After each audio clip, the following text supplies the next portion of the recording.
I'd like to start off by reinforcing what my partner said already. He started off by defining what net neutrality is, and I'd like to further that a little bit with some other keywords that I'll be using. The first is that he describes net neutrality as this idea that the internet should be open and free, and I kind of wanted to explain why that is. It's according to the FCC Open Internet page, it says the internet is open because it uses free, publicly available standards that anyone can access and build to.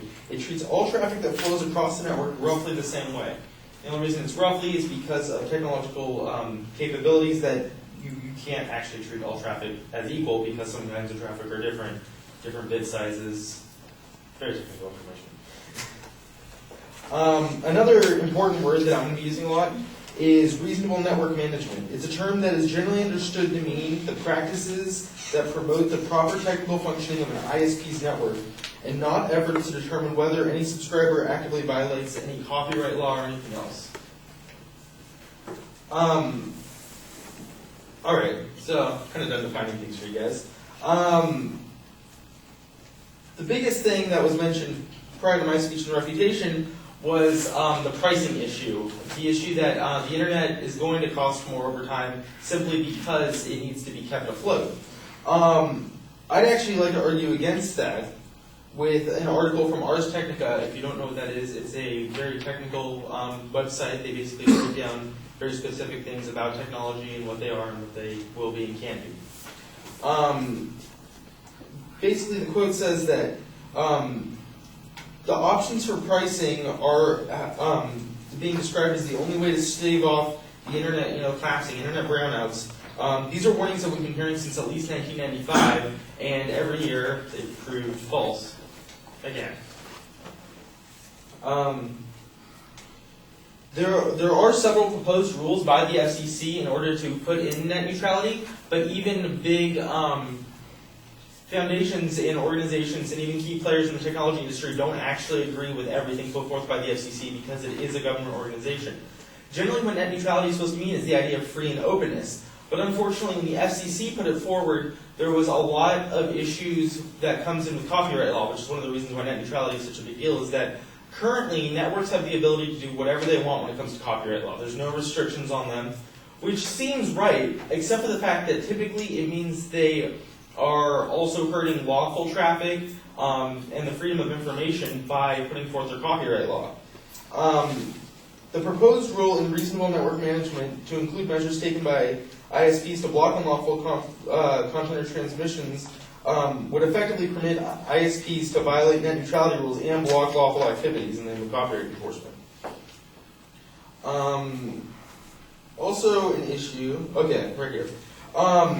A group of researchers at Washington University, for example, reported that the weaknesses in online copyright enforcement techniques resulted in the university receiving numerous infringement allegations for IP addresses that were exclusively used by laser printers unable to share any copyrighted files.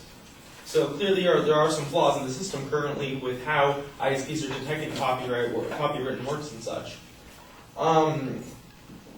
Another example of this is a computer science researcher at Princeton University similarly found that dozens of infringement notices erroneously identified a research system he had operated as a source for Bittorrent sharing. And for all of you who don't know what Bittorrent is, it's a way of connecting with someone directly over the internet and sharing files together. So you're not actually going to a web server and pulling a file, instead everybody's sharing it directly within each other. And but this was despite the fact that there was actually no Bittorrent running on the server at all, or even on the entire network at that point. Another issue that was brought up is that we shouldn't burden users with all of this. But the problem is that because, well, we do live in America, this is a free country, users should be able to choose what content, applications, or device they use, regardless of what ISPs want. I shouldn't have to go, my opponent brought up that they're not charging for services yet, but they actually are. There's currently tethering services are charged, which is the idea of, say I have my cell phone with a data connection that I'm paying for.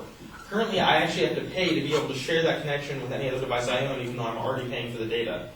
That's an example of how openness should be put to better use. We don't need to be charging for this. It's just a burden on consumers and their wallets.